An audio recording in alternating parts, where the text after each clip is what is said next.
माता, हमने आपके पुत्र को प्रत्येक स्थान पर ढूंढा, किंतु वो कहीं नहीं दिखे। ये प्रथम अवसर तो नहीं है जब वो कहीं चला गया है।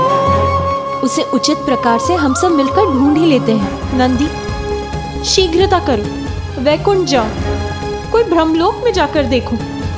संभव है वहीं गया हो। जी माता।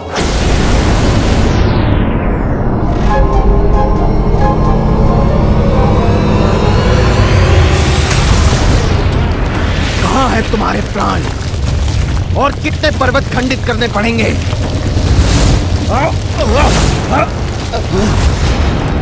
एक एक पर्वत को ध्वंस करने में बहुत समय निकल जाएगा। हमें ये सभी एक ही बार में ध्वस्त करने होंगे, क्योंकि भोर होने पर तो पिताश्री मेरे प्राण अपने समय बुला लेते हैं।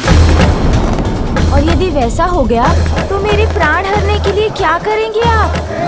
महादेव से कैसे लेंगे उन्हें? उचित कहा ना? नहीं नहीं, यदि तुम्हारे प्राण लेने में उनके समक्ष पहुंच भी गया तो कहीं वो अपना तीसरा नेत्र खोलकर मेरे ही प्राण ना ले लें। तुम्हारा सुझाव उचित है, एक ही बार में सब नष्ट भ्रष्ट कर दूंगा। अपने हाथों से लूंगा तुम्हारे प्राण।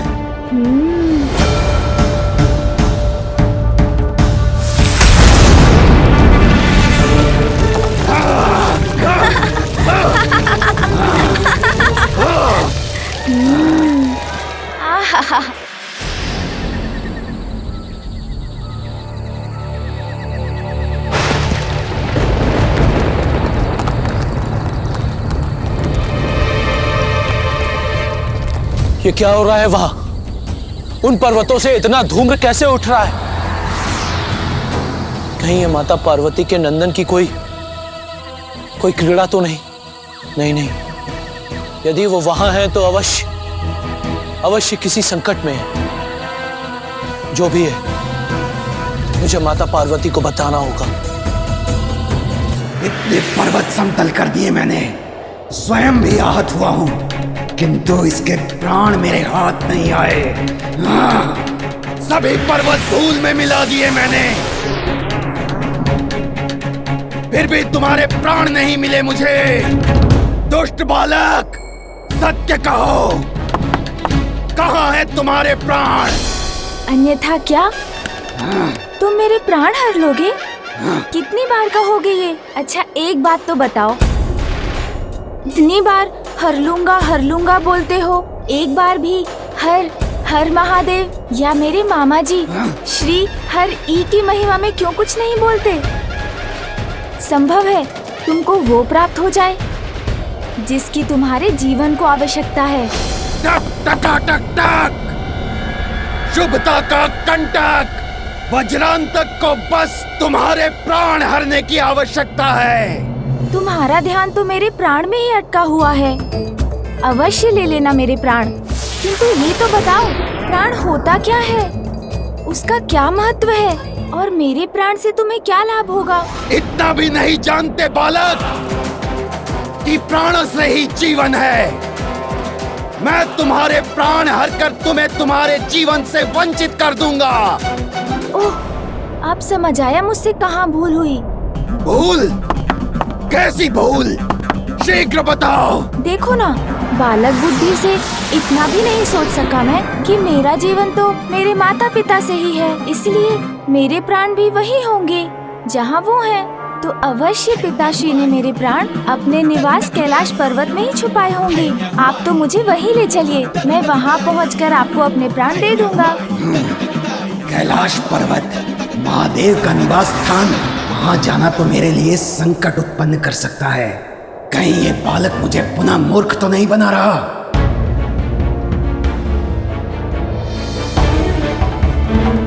ये बालक तो मुझसे परिहास कर रहा है।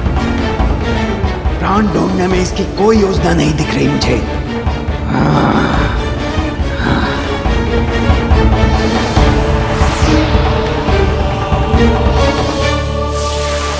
अरे कैलाश तो वहाँ पीछे है, अब कहाँ लिए जा रहे हो मुझे?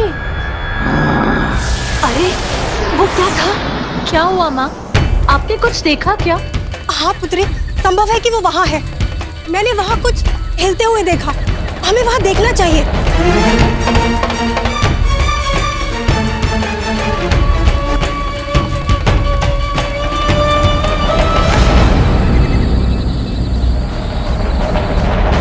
अरे अरे, ये हम किस दिशा में जा रहे हैं? पीछे मुड़ो। अरे कहाँ जा रहे हो तुम? रुको। बहुत दुष्ट है ये बालक। टक टका टक टक बार बार अपनी बातों के जाल में उलझाकर भटका देता है मुझे, किंतु इस बार इसकी बातों में नहीं आऊंगा मैं। नीचे उतरो दुष्ट बालक। अरे तुम क्या कर रहे हो?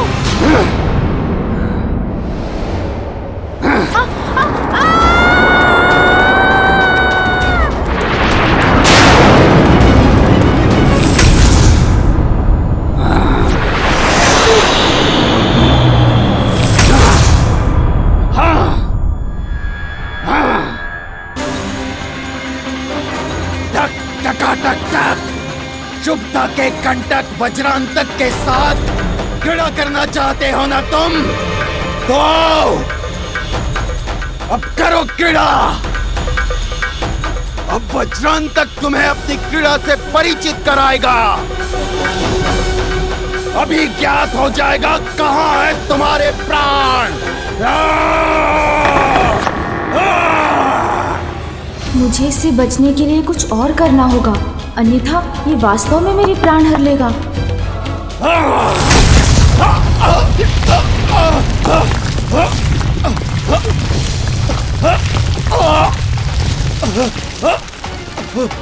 अरे ये बालक कहाँ गया?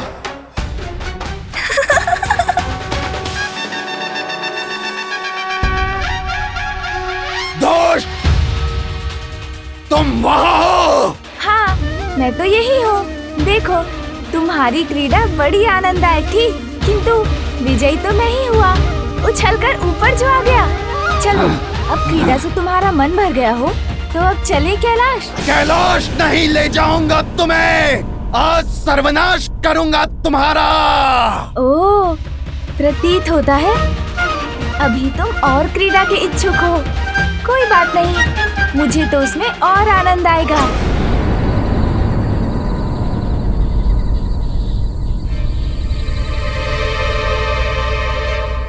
क्रीड़ा नहीं बालक, अब पीड़ा सहने के लिए तैयार हो जाओ। तुम्हें मृत्यु प्रदान किए बिना मैं रुकने वाला नहीं हूँ।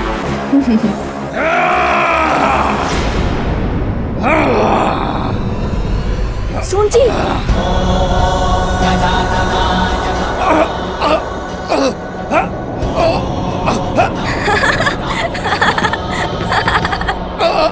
अरे ये क्या?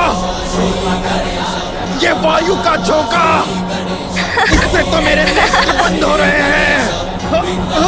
आज दृष्टि बाधित हो गई मेरी।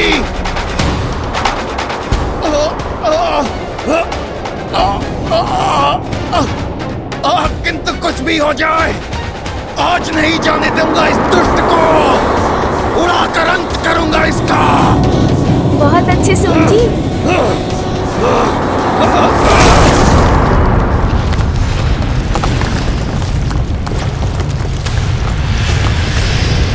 ये कैसी भयानक ध्वनि? मेरा पुत्र सुरक्षित तो है ना? अनेकों आशंकाओं से विचलित हो रही हूँ मैं। अपने पुत्र को पुनः नहीं खो सकती मैं।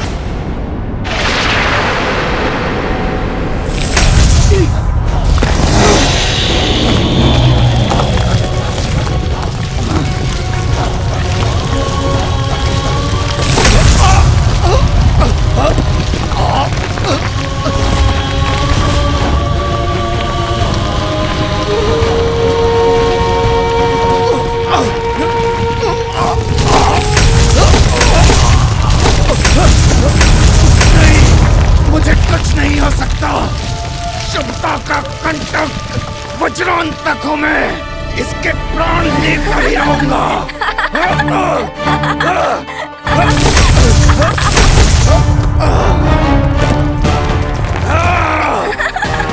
बालक, बहुत हुआ तुम्हारा छलावा।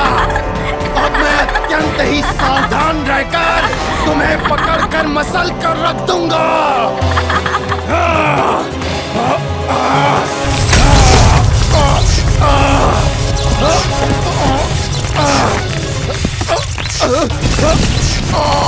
ये तो खंड खंड हो रहा है। इसे तो पूर्ण रूप से खंडित कर सकता हूँ मैं। अब तुम नहीं बचोगे बालक।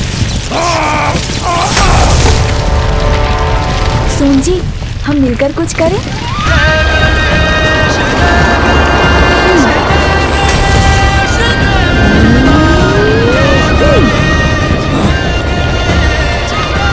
ये शिलाएं तो इसने मेरी ओर ही फेंक दी।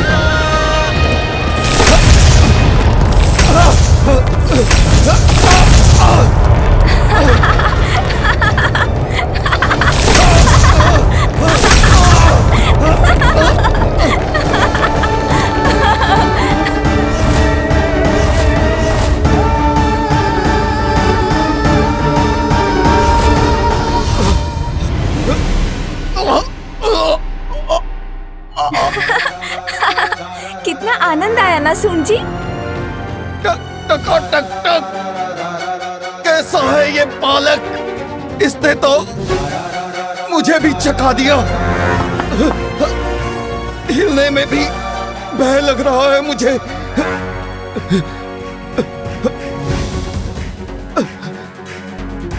हिलने से भी डर लग रहा है मुझे। यदि थोड़ा सा भी हिला तो खंडित होकर बिखर जाऊंगा। क्या हुआ असुर जी? मेरे प्राण नहीं हरेंगे क्या? उड़ेंगे भी नहीं क्या? प्रतीत होता है अब तो आपके ही प्राण पखेरु उड़ने वाले हैं।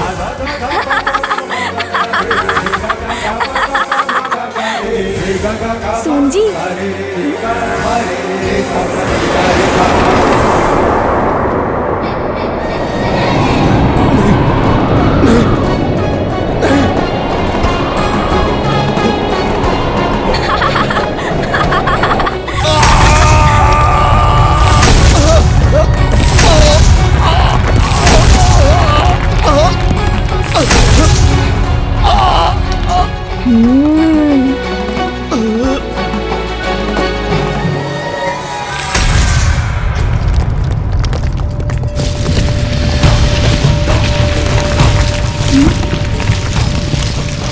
अरे ये विशाल शिला तो मेरी ओर ही आ रही है।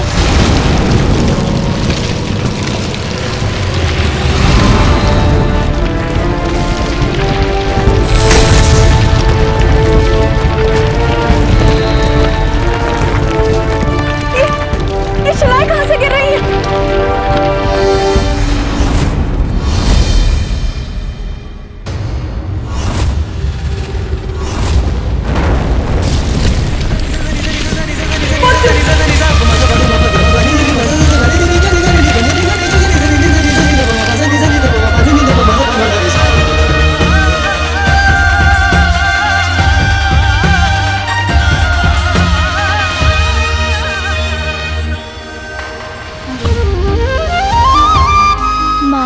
यहाँ? और आप सभी यहाँ क्या कर रहे हैं?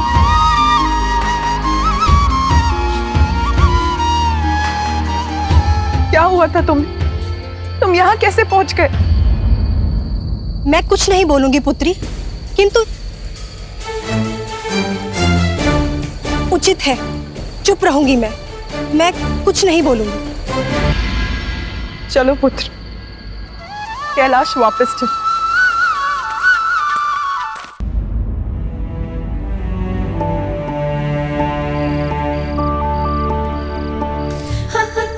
बस पुत्र, अब बहुत हुआ। अब कुछ नहीं सुनूंगी मैं। शांतिपूर्वक सो जाओ, अन्यथा मैं दंडित भी कर सकती हूँ तुम्हें। कल का दिवस अत्यंत महत्वपूर्ण है और मुझे अनेक कार्य भी करने हैं कल। क्यों माँ, ऐसा क्या होने वाला है कल? कल तुम्हारी छठी और नामकरण संस्कार की तिथि है। इतना कार्य, इतने प्रबंध, इतनी सारी व्यवस्था करनी है मुझे। मेरा नामकरण माँ? हाँ पुत्र, कल तुम्हें तुम्हारा शुभ नाम प्राप्त होगा। अब सो जाओ, विश्राम करो पुत्र। हाँ माँ।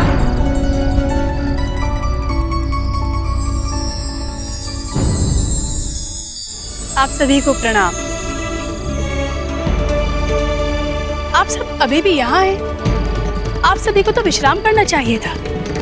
कल भोर में हमें यात्रा जो करनी है। यात्रा? कैसी यात्रा सची? कहाँ जाना है हमें? आप भूल गए स्वामी, कल पार्वती नंदन की छठी और उनके नामकरण के उत्सव का आयोजन है। हमारा जाना आवश्यक है। देवी पार्वती के पुत्र की नामकरण की तिथि है, तो आप क्या चाहती हैं? हम समस्त देवता अपने कार्यों को छोड़कर उस गजमुख के नामकरण में पहुंच जाएं।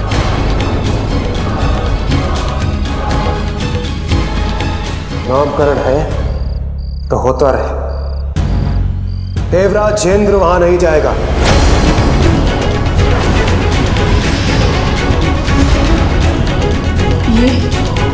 ये स्वामी क्या कह रहे हैं? क्षमा करें देवराज, यदि कल के उत्सव में हम देवताओं ने भाग नहीं लिया तो महादेव कहीं हमसे रुष्ट ना हो जाए। स्वामी, देवादिदेव महादेव और आदिशक्ति माता पार्वती को पुत्र की प्राप्ति हुई है। उनके साथ हमारे लिए भी ये आनंद का कारण है। महादेव और माता पार्वती के आनंद में हमें भी सम्मिलित होना चाहिए, अन्यथा महादेव रुष्ट हो जाएंगे।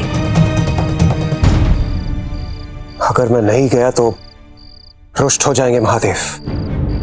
वो गजमुख भोलेनाथ और माता पार्वती का पुत्र है, और यही मेरी विवशता भी।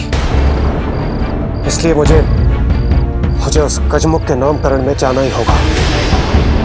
इस आनंद उत्सव में भाग लेने को स्वामी अपनी विवशता क्यों बता रहे हैं?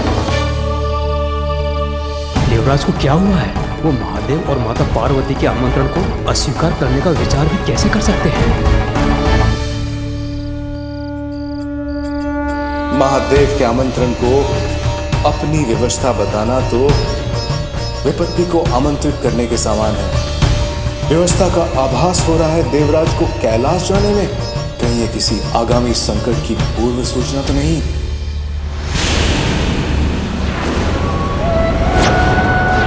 अंत होगा उस बालक का, निश्चिंत होऊंगा मैं, और मेरे प्रभाव से सर्वत्र अंधकार का होगा विस्तार।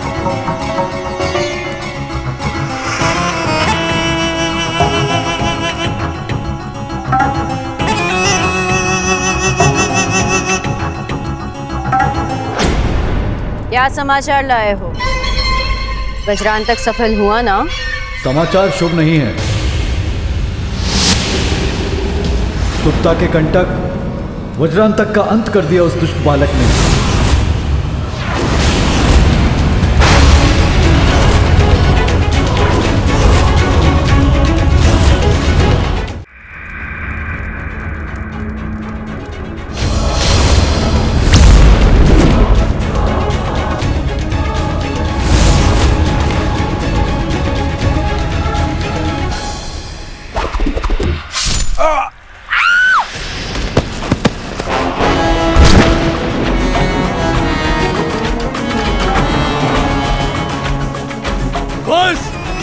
अब मैं स्वयं जाऊंगा।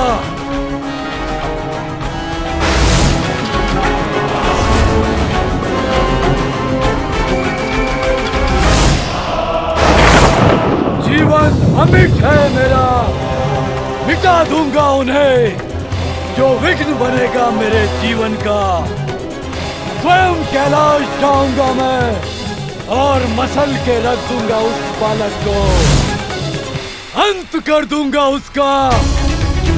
वज्रांतक का वध करने वाले महादेव के पुत्र पानी।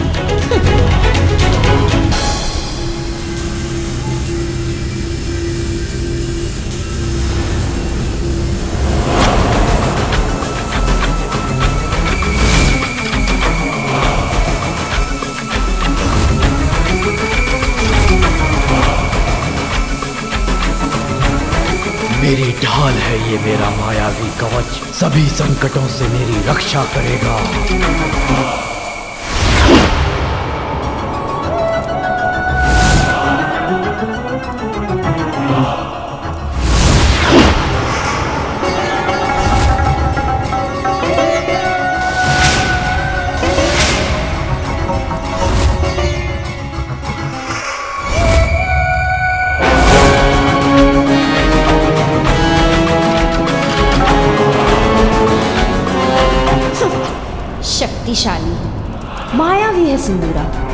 किंतु इसकी मूर्खता इस मृत्यु के अंधे कुएं में ढकेलने जा रही है।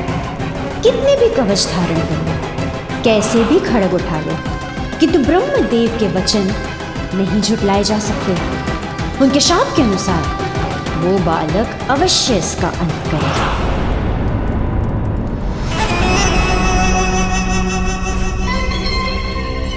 अच्छा ही है, वहां ये अपने प्राणों से मुक्त होगा और यहाँ मुक्ति मुझे मिलेगी इसके आतंक से।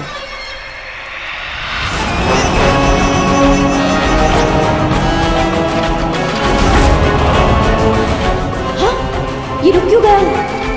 कहीं अपनी मायावी शक्ति से इसने मेरे मन में उत्पन्न विचार तो नहीं जान लिए?